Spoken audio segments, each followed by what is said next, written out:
प्रदेश TV Kosli के सबको स्वागत।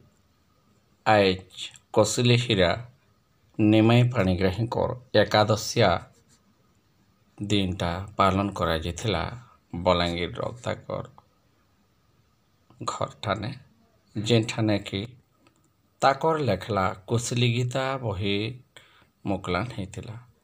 ई मुकलान उछथिन पद्मश्री श्रीनिवास उद्गाता, पद्मश्री हलधर नाग, जगदानंद छुरिया, केशरंजन प्रधान बागे लोग जोग देथिले आरो बही के मुकलान करिथिले।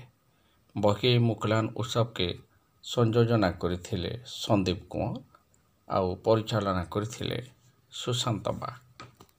ई एकादशिया उत्सव थिन भागीरथ मिश्र, गुरु घासीराम मिश्र, गुरुजी दौलगोविंद बिस्सी, ब्रजमोहन दानी, गोरेखनाथ साहू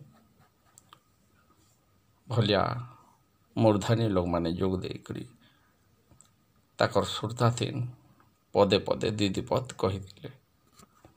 धन्यवाद। आपण माने देखुचन प्रदेश टीवी कोसली। एंता नुआ नुआ वीडियो देखबार लगी आमर चैनल के सब्सक्राइब करुन, लाइक करुन, कमेंट करुन। जोहार।